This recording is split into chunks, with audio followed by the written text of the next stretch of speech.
14 años. 14 años sin verla, sin una llamada, sin siquiera saber si mi única hija recordaba que yo existía. Cuando se fue de mi vida, sus últimas palabras fueron como cuchillos. Prefiero a mi suegra. Ella sí sabe ser una buena madre. Ella es rica, tiene de todo, no como tú. Y de repente, ahí estaba ella, parada frente a mi puerta, llorando, suplicando ayuda. «Mamá, te necesito», me dijo. Y yo abrí la puerta de mi casita humilde y también mi corazón. Los dejé entrar a todos. A ella, a su esposo, a mis nietos que ni siquiera me conocían. Les di mi habitación y me mudé a un cuartito pequeño. Una semana después, encontré los papeles escondidos en su maleta. La verdad era mucho peor de lo que imaginaba. No había venido a buscar a su madre. Había venido a robarme lo único que me quedaba. Y cuando le pedí que se fuera, me miró con una frialdad que nunca olvidaré y sacó un documento de su bolso. «Qué alegría tenerte aquí conmigo. Si estás viendo este video, te pido con mucho cariño que te suscribas al canal. Por favor, necesitamos mucho alcanzar 20,000 suscriptores. ¿Puedo contar con su ayuda? Estamos construyendo una comunidad hermosa de mujeres fuertes. Su presencia es muy importante. Y su apoyo es esencial para nuestro trabajo, para que sigamos contando historias como esta. Cuéntame también en los comentarios desde dónde nos está escuchando. Nos emociona saber hasta dónde llegan nuestras historias. Nunca voy a olvidar ese momento cuando abrí la puerta y la vi parada ahí. Laura, mi hija Laura.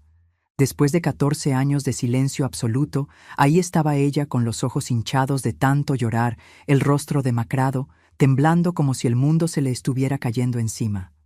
«Mamá», me dijo con esa voz quebrada que me partió el alma en dos. «Mamá, necesito tu ayuda». Y detrás de ella estaban 3 personas que yo no conocía pero que llevaban mi sangre en las venas. Su esposo Javier, un hombre alto de mirada fría que ni siquiera me saludó cuando lo miré. Y mis 2 nietos, Sofía de 12 años y Diego de 9, que me observaban con una mezcla de curiosidad y algo que parecía desprecio, como si yo fuera algo sucio que encontraron en la calle. Era diciembre, hacía frío, y yo estaba parada en la entrada de mi casita pequeña, esa casita que compré con 40 años de trabajo sin parar, sintiendo que mi corazón se partía en 1000 pedazos otra vez, exactamente igual que hace 14 años, cuando ella me dijo esas palabras que nunca pude sacar de mi mente. Esas palabras malditas que me persiguieron en cada noche de soledad, en cada cumpleaños que pasé sola frente a un pastel pequeño con una sola vela, en cada Navidad sin familia donde preparaba cena para una sola persona. Prefiero a mi suegra. Ella sí sabe ser una buena madre. Ella es rica, tiene de todo, no como tú que solo tienes pobreza para ofrecer. Eso me dijo Laura cuando decidió irse de mi vida para siempre, cuando decidió que yo no era suficiente para ella, cuando decidió que mi amor, mi sacrificio, mis manos destrozadas de tanto coser no valían nada comparado con el dinero de su suegra. Y ahora estaba aquí, llorando en mi puerta como si los últimos 14 años no hubieran existido, como si no me hubiera arrancado el corazón y lo hubiera pisoteado hasta convertirlo en polvo. Mi primer instinto fue abrazarla, porque a pesar de todo, a pesar del dolor insoportable que me causó, ella seguía siendo mi hija, la niña que cargué en mi vientre durante 9 meses, la bebé que amamanté, la pequeña a quien le canté canciones de cuna cuando tenía pesadillas y se despertaba llorando en medio de la noche. Pero algo en mí se detuvo en seco. Algo en su mirada, algo en la forma en que Javier miraba mi casa con esa expresión de desprecio, algo en cómo Sofía y Diego arrugaban la nariz al ver mis muebles viejos y mis paredes despintadas. Laura empezó a hablar rápido, desesperada, atropellando las palabras como si tuviera miedo de que yo cerrara la puerta en su cara. Me contó que la suegra murió hace 1 año, que pasaron por momentos muy difíciles, que no tenían a dónde ir, que solo necesitaban quedarse unos días mientras se organizaban y encontraban algo mejor. «Por favor, mamá», me suplicó con lágrimas rodando por sus mejillas. «Solo unos días, te lo prometo. No tenemos a nadie más». Y yo, Dios mío, yo abrí esa puerta.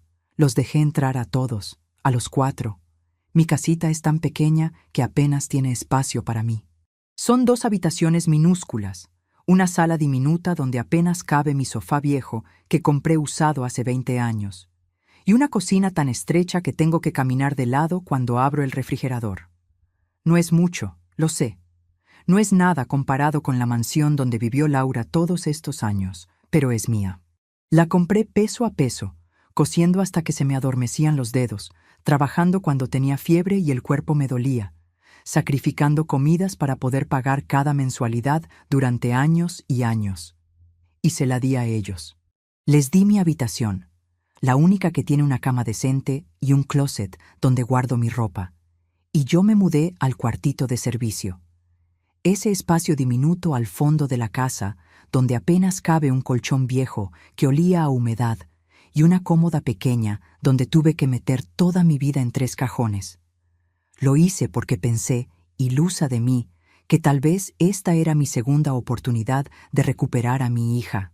Que tal vez después de 14 años de ausencia, ella finalmente entendió que el dinero no lo es todo, que el amor de una madre vale más que todo el oro del mundo. Qué equivocada estaba. Qué terriblemente equivocada. Los primeros días fueron extraños, tensos, llenos de silencios incómodos. Laura apenas me dirigía la palabra, solo lo absolutamente necesario. Buenos días, mamá. Gracias por la comida, mamá. Pero siempre sin mirarme a los ojos, sin ese calor que debería existir entre madre e hija después de tanto tiempo separadas. Javier ni siquiera fingía cortesía o agradecimiento. Se sentaba en mi sofá como si fuera el dueño de la casa, cambiaba el canal de mi televisión sin preguntarme siquiera qué estaba viendo, dejaba sus zapatos tirados en medio de la sala, sus cosas desparramadas por todos lados como si estuviera marcando territorio. Y los niños, Dios mío, los niños eran aún peores. Sofía, con apenas 12 años, me miraba exactamente con el mismo desprecio que vi en los ojos de Laura hace 14 años. «Abuela», me dijo el segundo día mientras desayunábamos en esa mesa pequeña que apenas nos cabía a todos, «¿por qué todo aquí es tan viejo y tan feo? En la casa de mi otra abuela todo era bonito y nuevo».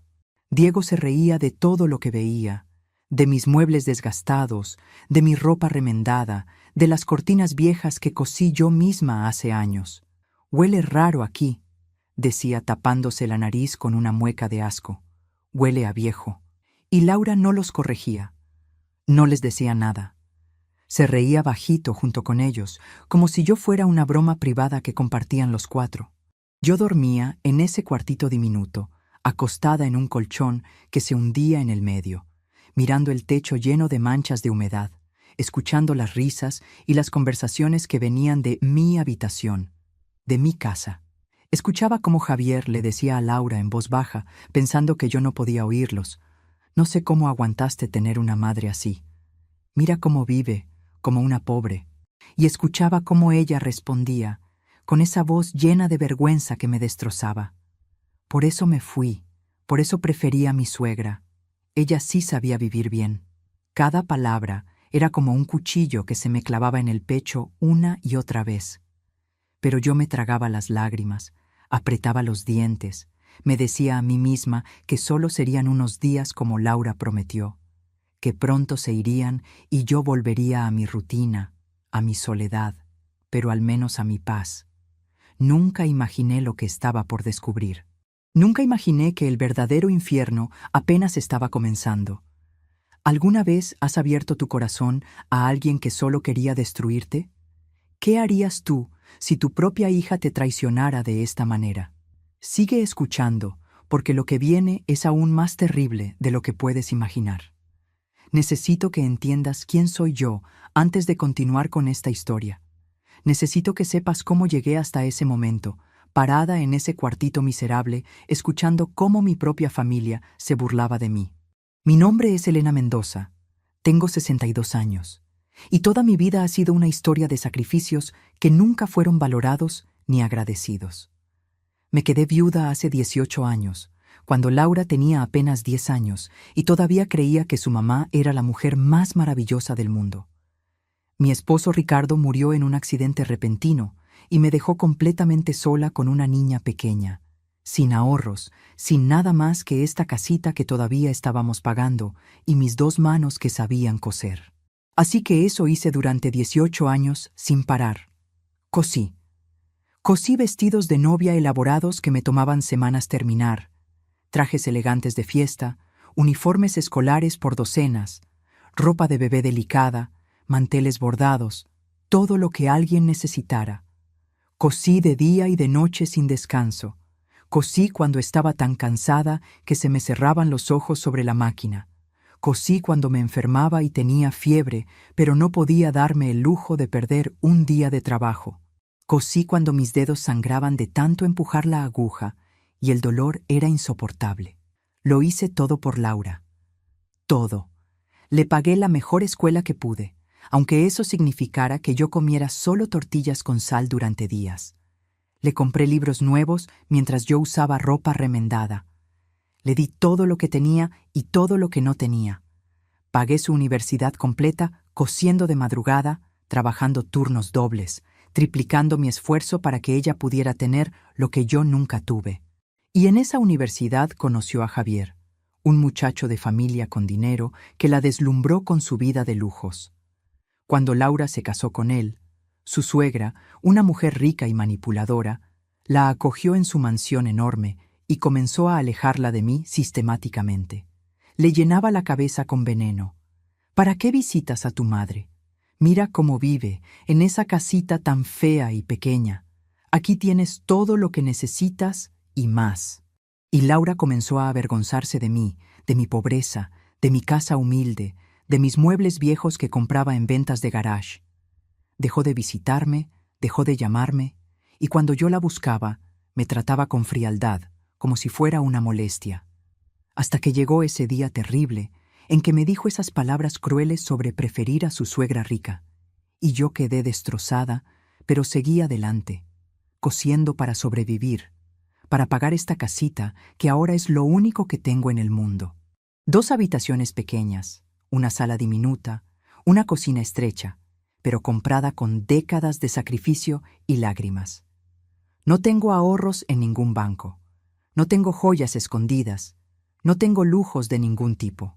Apenas tengo para comer cada mes después de pagar los servicios. Pero esta casa representa toda mi vida de esfuerzo, y eso es algo que Laura nunca entendió ni valoró. Si te está gustando esta historia, por favor, asegúrate que ya estás suscrita al canal. Necesitamos mucho alcanzar 20,000 suscriptores. ¿Puedo contar con su apoyo a nuestro trabajo? Después de una semana de estar viviendo apretados en mi casita, empecé a notar cosas extrañas que me ponían nerviosa. Laura y Javier susurraban en la habitación que antes era mía, siempre cuando creían que yo estaba dormida en mi cuartito. Hablaban en voz tan baja que no podía escuchar exactamente qué decían, pero el tono era conspiratorio, calculador, como si estuvieran planeando algo que no querían que yo supiera. Sofía y Diego se quejaban constantemente de todo. «Esta casa es horrible, mamá», decía Sofía con esa voz llena de desprecio que ya me era tan familiar. «Todo es tan viejo y tan feo. ¿Por qué tenemos que estar aquí? Quiero volver a nuestra casa de antes». Diego repetía como loro: «Sí, esto es asqueroso. La abuela es pobre y huele mal aquí». Y Laura los dejaba hablar así, sin corregirlos nunca, como si estuviera de acuerdo con cada palabra que salía de sus bocas crueles. Un martes por la mañana decidí lavar toda la ropa de la familia porque quería sentirme útil, porque todavía tenía esa esperanza tonta de que si me esforzaba lo suficiente, Laura recordaría cuánto la amaba. Fui a la habitación a recoger la ropa sucia y al levantar unas blusas de la maleta de Laura, vi un sobre grande de color manila metido entre la ropa. Algo dentro de mí, un instinto que no puedo explicar, me dijo que lo abriera. Tal vez era el cansancio de sentirme como una extraña en mi propia casa. Tal vez era la sospecha que crecía cada día. O tal vez simplemente era que ya no podía seguir fingiendo que todo estaba bien. Abrí ese sobre con las manos temblorosas y lo que encontré adentro me dejó completamente helada. Había documentos, muchos documentos, estados de cuenta bancarios, facturas de compras enormes, recibos de hoteles carísimos. Y todos contaban la misma historia espantosa. Laura vendió la casa que heredó de su suegra. La vendió por 2.800.000 pesos. 2.800.000 pesos. Yo nunca en toda mi vida he visto ni siquiera 100.000 pesos juntos. Y ella tuvo esa fortuna en sus manos. Seguí leyendo mientras el corazón me latía tan fuerte que sentía que iba a salirse de mi pecho. Había recibos de viajes a Europa, París, Roma, Barcelona, Madrid. Facturas de hoteles de 5 estrellas donde una sola noche costaba más de lo que yo ganaba en un mes entero de trabajo. Comprobantes de compras en tiendas de diseñador, donde gastaron 50.000 pesos en un solo día.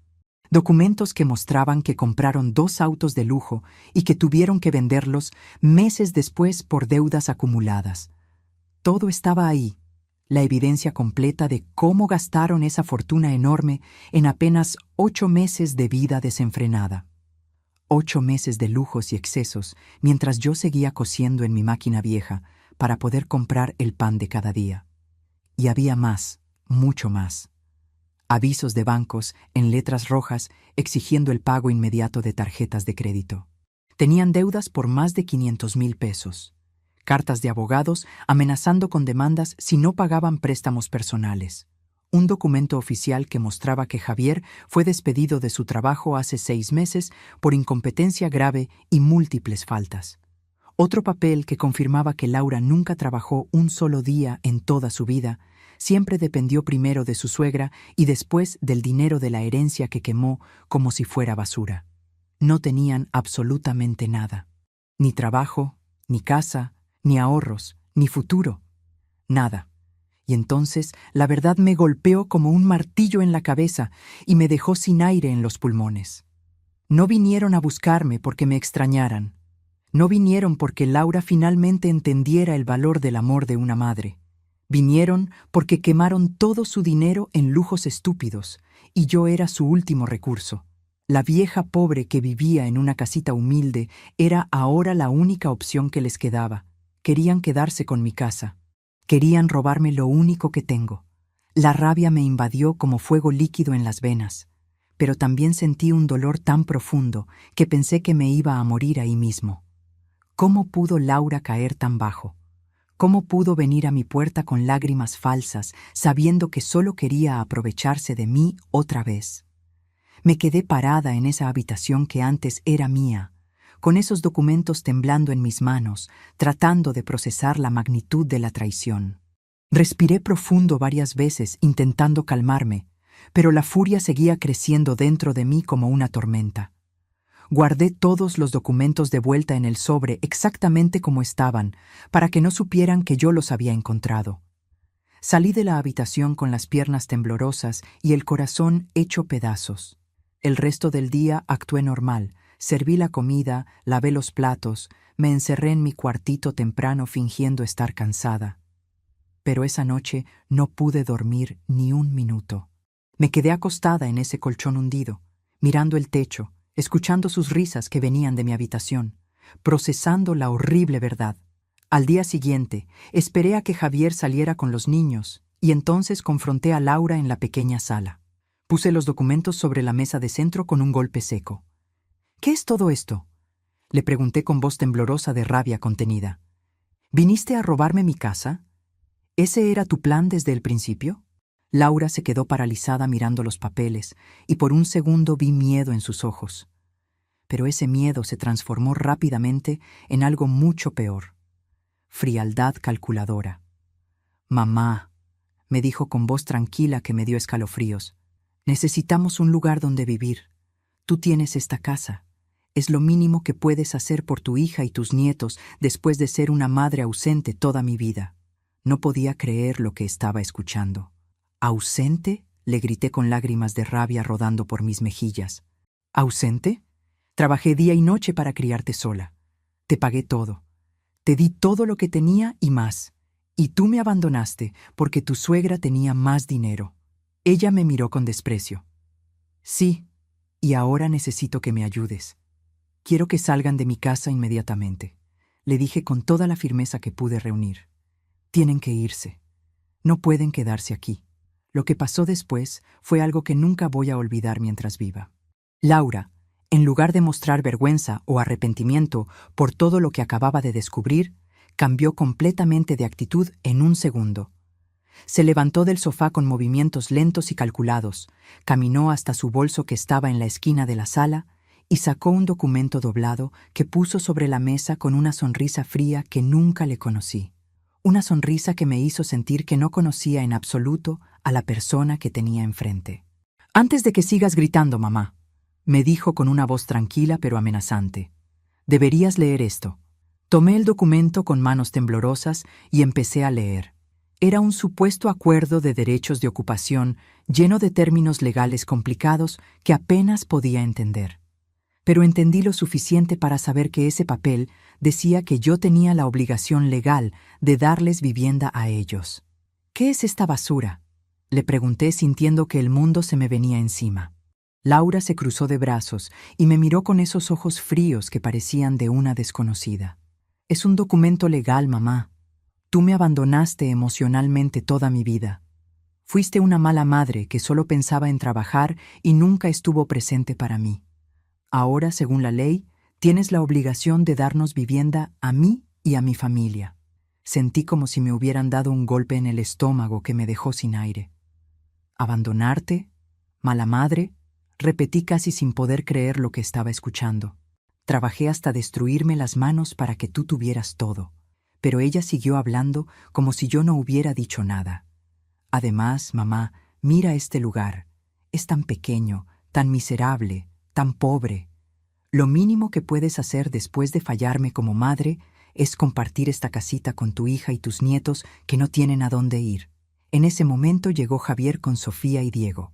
Debe haber estado esperando afuera hasta que Laura le mandara alguna señal, porque entró con una sonrisa prepotente que me dio náuseas. «Sí, señora Elena», me dijo con tono burlón. «Tenemos un abogado muy bueno que va a demostrar la negligencia parental que usted cometió.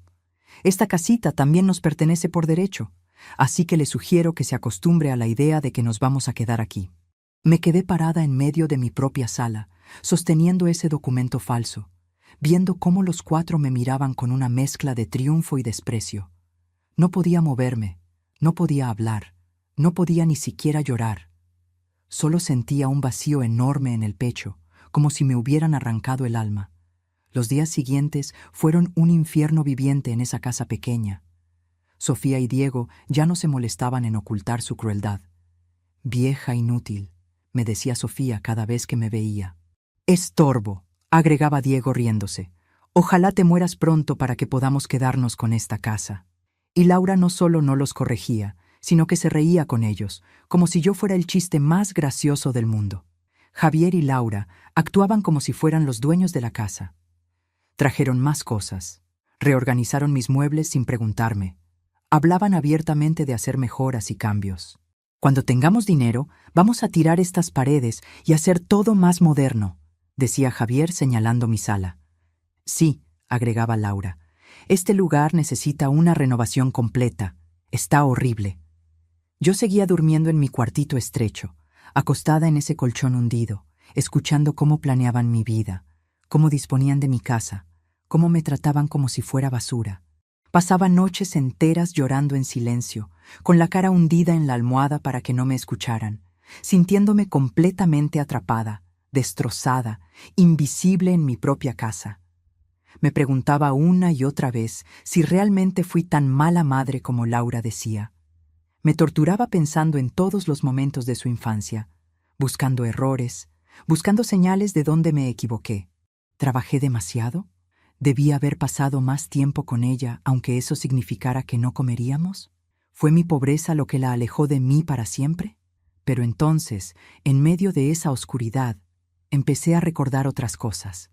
Recordé las noches, cuando ella tenía pesadillas, y yo la abrazaba hasta que se dormía, aunque tuviera que levantarme a las 5 de la mañana a trabajar. Recordé cómo vendí mi anillo de bodas, lo único de valor que tenía de Ricardo, para pagarle un viaje de estudios que ella quería tanto. Recordé cada sacrificio, cada comida que yo no comí para que ella comiera, cada vez que me quedé con frío en invierno porque usé el dinero de un abrigo para mí en comprarle libros a ella. No, yo no fui mala madre. Yo lo di todo. Todo. Y ella decidió que mi amor no valía nada porque venía envuelto en pobreza en lugar de lujos. Algo dentro de mí empezó a cambiar en ese momento. La tristeza profunda que sentía comenzó a transformarse en algo diferente, algo más fuerte: determinación, rabia justa, dignidad. Recordé las palabras que Ricardo me decía siempre cuando las cosas se ponían difíciles. Elena, mi amor, eres mucho más fuerte de lo que crees. Nunca dejes que nadie te quite tu dignidad. Y en ese cuartito oscuro y húmedo, tomé una decisión. No iba a dejar que me quitaran lo único que me quedaba.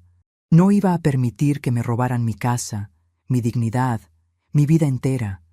Iba a pelear. No sabía cómo todavía, pero iba a encontrar la manera de defender lo que era mío. ¿Has sentido alguna vez que tu propia familia te traiciona de la peor manera?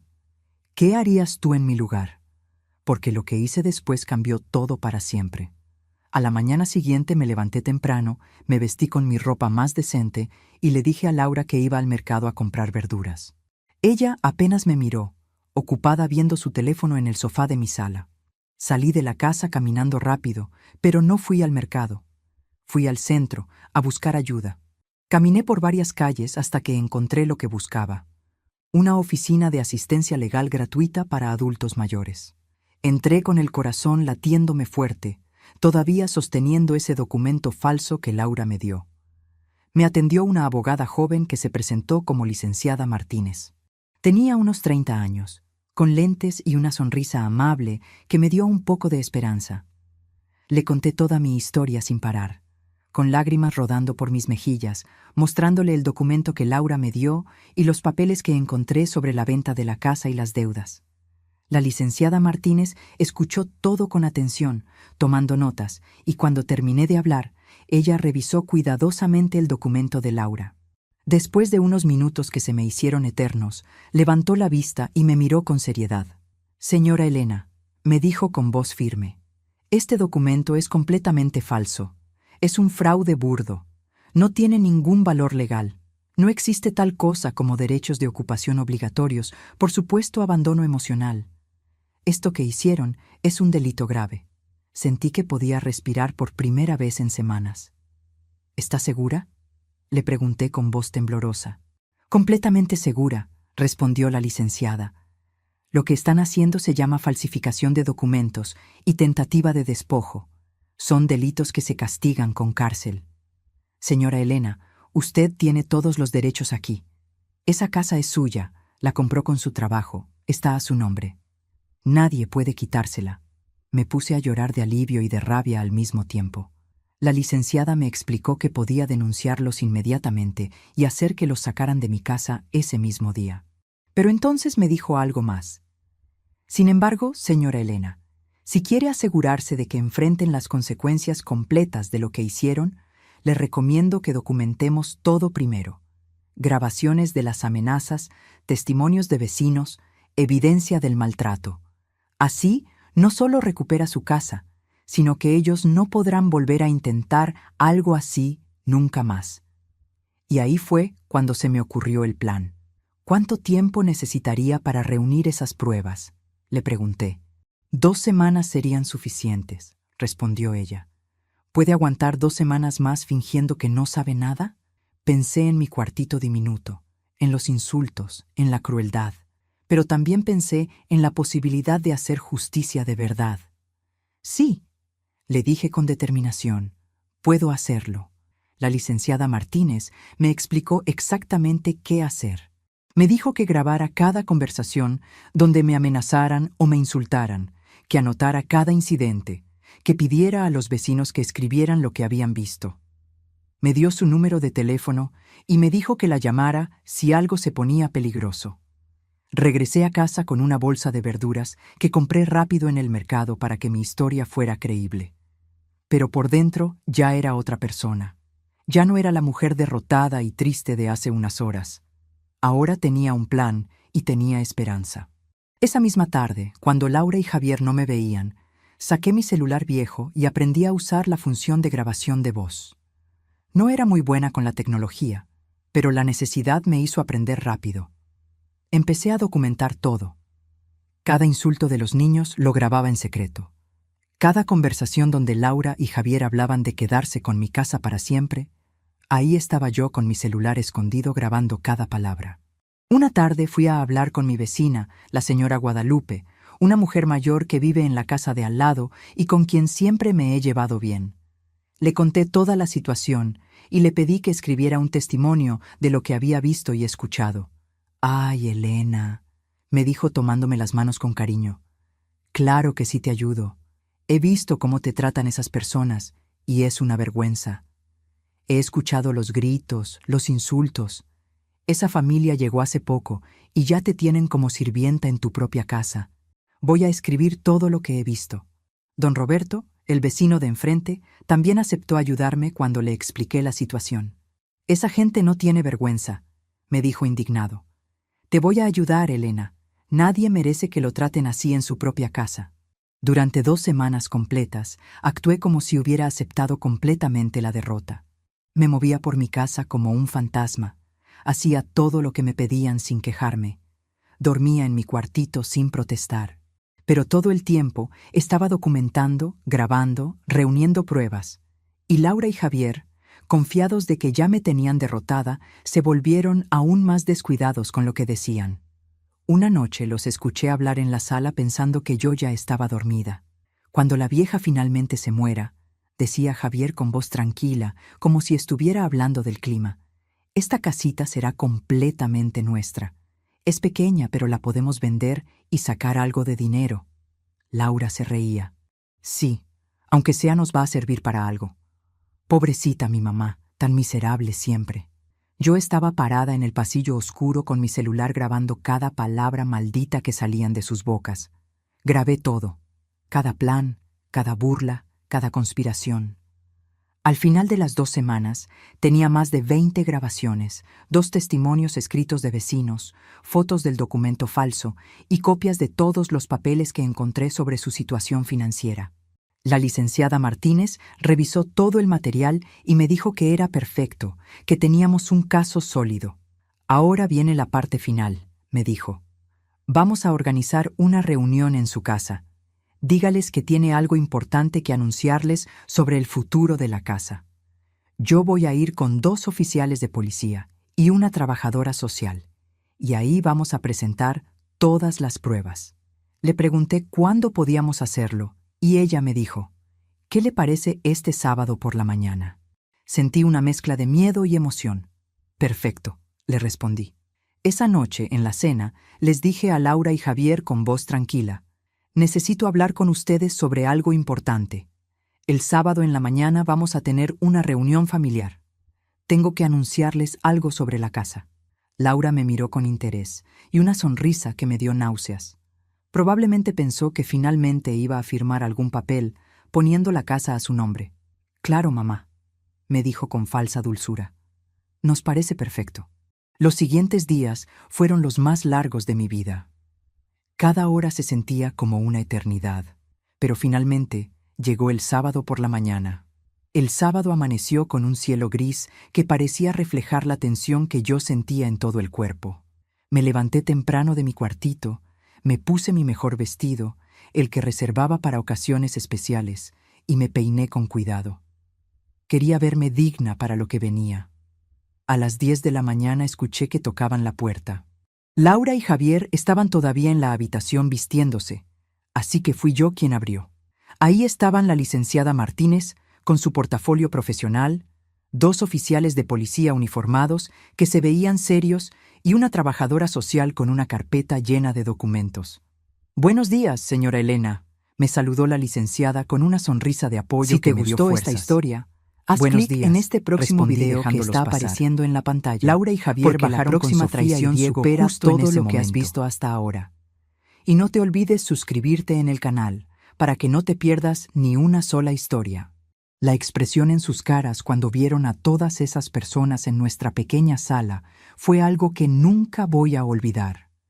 Primero fue sorpresa, después confusión y finalmente Miedo. ¿Qué está pasando aquí?, preguntó Javier con voz tensa. ¿Quiénes son estas personas? La pequeña sala se sentía aún más apretada con tanta gente, pero yo me mantuve firme parada en el centro de mi propia casa, por primera vez en semanas, sintiéndome dueña de mi espacio. La licenciada Martínez se presentó con voz clara y profesional que llenó toda la habitación. Buenos días, soy la licenciada Martínez y represento legalmente a la señora Elena Mendoza. Estos son los oficiales Ramírez y González, y ella es la trabajadora social Hernández. Estamos aquí por un asunto muy grave. Laura intentó interrumpir, pero uno de los policías levantó la mano, indicándole que guardara silencio. La licenciada continuó. Hace 2 semanas, la señora Elena vino a mi oficina con este documento. Dijo sacando el papel falso y mostrándolo a todos, que ustedes le presentaron como un acuerdo legal de derechos de ocupación. Después de revisarlo cuidadosamente, puedo confirmar que este documento es completamente falso. Es un fraude burdo, sin ningún valor legal. No existe tal cosa como derechos de ocupación obligatorios, por supuesto, abandono emocional. Esto que hicieron constituye el delito de falsificación de documentos. Javier intentó hablar, pero la licenciada siguió. Además de eso, durante las últimas 2 semanas, la señora Elena documentó extensivamente el maltrato que ha recibido de ustedes en su propia casa. Tengo aquí más de 20 grabaciones de audio donde ustedes la amenazan, la insultan y planean apropiarse de su propiedad. La licenciada empezó a reproducir algunas de las grabaciones en su teléfono. Se escuchaba claramente la voz de Javier diciendo: «Cuando la vieja se muera, esta casita será nuestra». La voz de Laura: «Es pequeña, pero la podemos vender y sacar algo».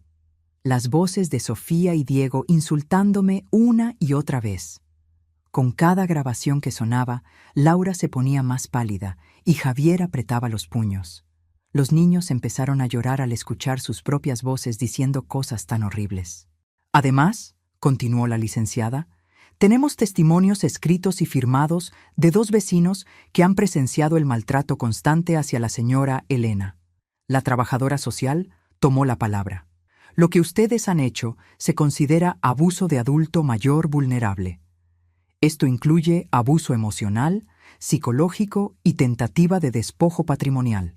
Son delitos graves que tienen consecuencias legales serias, incluyendo tiempo en prisión. Laura finalmente encontró su voz.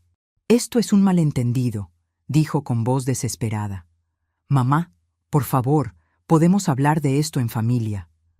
Pero entonces yo hablé, y mi voz, aunque empezó temblorosa, se fue haciendo cada vez más fuerte con cada palabra que salía de mi boca. «No, Laura, ya no hay nada que hablar. Ahora me vas a escuchar tú a mí». Todos se quedaron en silencio mirándome. «Esta casa es pequeña, lo sé. Es humilde, lo sé. Los muebles son viejos y las paredes están despintadas. Pero esta casa es lo único que tengo en este mundo. La compré con 40 años de trabajo sin parar, cosiendo hasta que mis dedos sangraban, trabajando cuando estaba enferma y el cuerpo me dolía tanto que apenas podía moverme, sacrificando comidas para poder pagar cada peso de cada mensualidad durante años y años. No tengo dinero en el banco, no tengo joyas escondidas, no tengo lujos de ningún tipo. Solo tengo esta casita y mi dignidad». Miré directamente a Laura, con lágrimas rodando por mis mejillas, pero con la voz firme. «Te di todo lo que tenía, Laura, todo. Te pagué la universidad completa trabajando de madrugada, destruyéndome las manos en esa máquina de coser vieja. Vendí mi anillo de bodas, lo único de valor que me quedaba de tu padre, para pagarte un viaje que querías. Me quedé con hambre para que tú comieras. Me quedé con frío para que tú tuvieras ropa nueva. Y tú me abandonaste porque tu suegra era rica y yo era pobre. Durante 14 años no supe nada de ti. 14 años de silencio absoluto. Y cuando regresaste, no fue porque me extrañaras o porque quisieras que conociera a mis nietos. Viniste porque quemaste 2.800.000 pesos en 8 meses de vida de lujos, y yo era tu última opción. Mi voz se quebró, pero continué. Les abrí la puerta de mi casa pequeña cuando no tenían a dónde ir. Les di mi habitación, la única decente que tengo. Y yo me fui a dormir a un cuartito donde apenas quepo, donde el colchón huele a humedad y apenas puedo respirar. Y en lugar de gratitud, en lugar de amor, en lugar de respeto, recibí insultos todos los días. Me llamaron vieja inútil, estorbo, me dijeron que ojalá me muriera pronto. Y tú, Laura, mi propia hija, te reías con ellos. Te reías mientras planeaban cómo robarme mi casa cuando yo muriera. ¿Alguna vez has tenido que elegir entre el amor y el respeto propio? ¿Has sentido que dar amor solo te destruye más? Cuéntame qué decidiste, porque estas decisiones nos marcan para siempre. La licenciada Martínez intervino nuevamente con voz seria. Señor Javier, señora Laura, les informo que enfrentan cargos formales por falsificación de documentos públicos, tentativa de fraude patrimonial y abuso de adulto mayor vulnerable. Estos son delitos graves que pueden resultar en penas de prisión. Los oficiales de policía se adelantaron. Tienen dos opciones, explicó uno de ellos. Pueden abandonar esta propiedad voluntariamente en las próximas 2 horas, o procedemos inmediatamente con el arresto y los cargos formales. Laura se derrumbó completamente. Se dejó caer de rodillas en el piso de mi sala y empezó a llorar histéricamente. Mamá, perdóname, por favor perdóname, suplicaba entre sollozos. Cometí un error terrible, no sé en qué estaba pensando. Por favor, mamá, dame otra oportunidad. Se arrastró hacia mí intentando abrazarme, pero yo di un paso atrás. Ya no, Laura, le dije con voz tranquila pero firme. Ya no más. Sofía y Diego lloraban aferrados a su madre, viendo cómo su mundo perfecto se derrumbaba. Javier intentó argumentar, buscar alguna excusa, pero no tenía nada que decir frente a todas las pruebas. Estaba completamente derrotado. Tienen 2 horas, repitió el oficial mirando su reloj. Les sugiero que empiecen a empacar. Laura me miró una última vez con ojos desesperados. Mamá, somos familia. No puedes hacernos esto. ¿A dónde vamos a ir? Y yo, con una calma que no sabía que tenía, le respondí. Deberías haber pensado en eso antes de venir a robarme. Deberías haber pensado en eso antes de insultarme en mi propia casa. Deberías haber pensado en eso antes de gastar 2.800.000 pesos en lujos mientras yo seguía cosiendo para sobrevivir. Durante las siguientes 2 horas, Laura, Javier y los niños empacaron sus cosas en silencio. Yo me quedé sentada en mi sofá viejo con la licenciada Martínez y la trabajadora social, viendo cómo sacaban maletas de mi casa. Sofía y Diego ya no me miraban con desprecio sino con miedo y vergüenza. Laura lloraba sin parar, pero ya no me suplicaba. Sabía que esta vez no había vuelta atrás. Finalmente, a las 12 del mediodía, salieron por la puerta con todas sus maletas. Laura me miró una última vez desde el umbral. «Lo siento, mamá», susurró. Pero yo no respondí nada. Solo cerré la puerta cuando se fueron. La casa quedó en completo silencio. Un silencio hermoso, pacífico, que no sentía desde hacía semanas. La licenciada Martínez me abrazó. «Lo hizo muy bien, señora Elena. Fue muy valiente», me dijo con cariño. «Gracias», le respondí sintiendo que un peso enorme se quitaba de mis hombros. «Gracias por ayudarme a recuperar mi dignidad». Los días siguientes fueron extraños. La casa se sentía enorme de repente con solo yo en ella. Recuperé mi habitación. Volví a organizar mis cosas como me gustaban.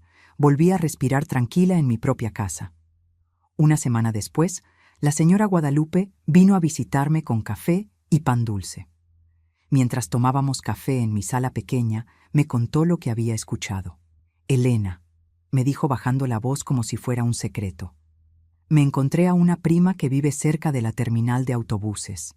Me contó que vio a tu hija y su familia rentando un cuartito en una vecindad por ahí. Un solo cuarto para los 4. Y parece que tanto ella como su esposo están buscando trabajos, lo que sea que encuentren». Sentí una punzada en el corazón al escuchar eso. No de arrepentimiento, sino de tristeza por cómo las cosas llegaron a ese punto. También me dijo que los niños tuvieron que entrar a la escuela pública del sector, continuó Guadalupe. Ya no están en esos colegios privados caros donde estaban antes. Asentí en silencio procesando la información. Laura intentó contactarme muchas veces durante las semanas siguientes. Llamadas, mensajes de texto suplicando perdón, hasta cartas escritas a mano que llegaban a mi puerta. Pero yo bloqueé su número y devolví las cartas sin abrir. Algunas personas me dijeron que fui muy dura, que al final del día era mi hija y mis nietos. Pero yo sabía algo que tomé 62 años en aprender. Perdonar no significa permitir que te sigan destruyendo. Amor no significa ser pisoteada una y otra vez. Poco a poco volví a mi rutina. Mis manos viejas volvieron a coser en mi máquina, pero ahora lo hacía con paz en el corazón. Ya no cosía por desesperación, sino porque me gustaba, porque era mi forma de crear algo hermoso con mis propias manos. Las vecinas empezaron a visitarme más seguido. La señora Guadalupe venía los martes a tomar café. Doña Carmen, otra vecina, venía los jueves. Compartíamos historias, nos reíamos, llorábamos juntas. Por primera vez en mucho tiempo no me sentía sola. Un día, una muchacha joven del barrio, Lupita, tocó mi puerta. «Señora Elena», me dijo tímidamente, «mi mamá me contó que usted sabe coser muy bien. ¿Podría enseñarme? Quiero aprender, pero las clases en otros lados son muy caras». La miré y vi en sus ojos la misma determinación que yo tenía cuando era joven. «Claro que sí, hija», le respondí con una sonrisa. «Ven mañana y empezamos». Pronto otras muchachas del barrio empezaron a venir. Los sábados por la mañana, mi sala pequeña se llenaba de 4 o 5 jóvenes que querían aprender a coser. Les enseñaba todo lo que sabía. Les contaba historias de mi vida. Las escuchaba cuando necesitaban consejos. Y me di cuenta de algo hermoso. Estaba creando la familia que siempre quise, basada no en sangre, sino en respeto mutuo, en cariño verdadero, en apoyo sincero. Una tarde de domingo, mientras cosía un vestido nuevo para una clienta, me puse a pensar en todo lo que pasó. Y finalmente entendí algo que debí aprender hace mucho tiempo. El amor de madre no es sinónimo de ser pisoteada. Perdonar no significa permitir el abuso. Tener un corazón noble no significa ser débil. Mi casa es pequeña, mis muebles son viejos, mi vida es humilde, pero es mía. La construí con mis propias manos, con mi propio sudor, con mi propia sangre. Laura me dijo que era pobre, que no tenía nada que ofrecer. Y tenía razón en una cosa. No tengo dinero. No tengo lujos. No tengo herencias que dejar. Pero tengo algo que ella y su familia nunca tendrán. Dignidad. Dignidad que no se compra con dinero. Dignidad que no se puede robar. Dignidad que viene de saber tu valor como persona sin importar cuánto tengas en el banco. Les abrí mi puerta cuando no tenían a dónde ir. Les di mi habitación y dormí en un cuartito donde apenas cabía. Les di mi comida, mi espacio, mi tiempo. Y ellos me trataron como basura. Pero ya no más. Ya aprendí la lección. Prefiero estar sola en mi casita pequeña con mi dignidad intacta que acompañada de personas que solo quieren destruirme. Prefiero la paz de la soledad que el infierno de una familia tóxica. Prefiero mis muebles viejos y mi espacio tranquilo que una mansión llena de crueldad. Y si algo aprendí de todo esto, algo que quiero que todas las mujeres que me escuchan entiendan, es que la riqueza verdadera no está en el tamaño de tu casa ni en la cantidad de dinero que tienes. La riqueza verdadera está en el tamaño de tu valor para defenderte cuando intentan pisotearte. Está en tu capacidad de decir no más cuando te tratan mal.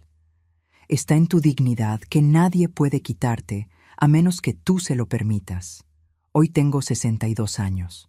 Mi pelo está completamente gris. Mis manos están llenas de arrugas y cicatrices de tanto coser. Mi espalda me duele por las noches. Pero cuando me miro al espejo, veo algo que no veía hace meses. Veo a una mujer con la frente en alto. Veo a una mujer que finalmente aprendió a defenderse. Veo a una mujer que eligió su dignidad por encima del miedo a estar sola. Y esa mujer, esa soy yo, Elena Mendoza. La costurera pobre que le enseñó a su hija rica que hay cosas en la vida que no se pueden comprar y que no se pueden robar. Que la dignidad vale más que todo el dinero del mundo. Y que una madre puede amar profundamente sin permitir que la destruyan. Esta es mi historia. La historia de cómo perdí a mi hija, pero me encontré a mí misma. La historia de cómo una casita pequeña se convirtió en mi fortaleza. La historia de cómo el amor propio puede ser más fuerte que cualquier traición. Y si hay algo que quiero dejarles a todas las mujeres que me escuchan, es esto. Nunca, nunca permitan que nadie las haga sentir que su valor depende de cuánto dinero tienen o de qué tan grande es su casa. Ustedes valen por quienes son, no por lo que tienen. Y defender eso, defender su dignidad, no las hace malas personas. Las hace mujeres fuertes que se respetan a sí mismas. Porque al final del día, cuando te quedas sola contigo misma en la noche, lo único que realmente importa es poder mirarte al espejo y sentirte orgullosa de la mujer que ves reflejada ahí. Si te gustó esta historia, haz clic en este próximo video que está apareciendo en la pantalla, porque la próxima traición supera todo lo que has visto hasta ahora. Y no te olvides suscribirte en el canal, para que no te pierdas ni una sola historia.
Si te gustó esta historia, haz clic en este próximo video que está apareciendo en la pantalla, porque la próxima traición supera todo lo que has visto hasta ahora. Y no te olvides suscribirte en el canal, para que no te pierdas ni una sola historia.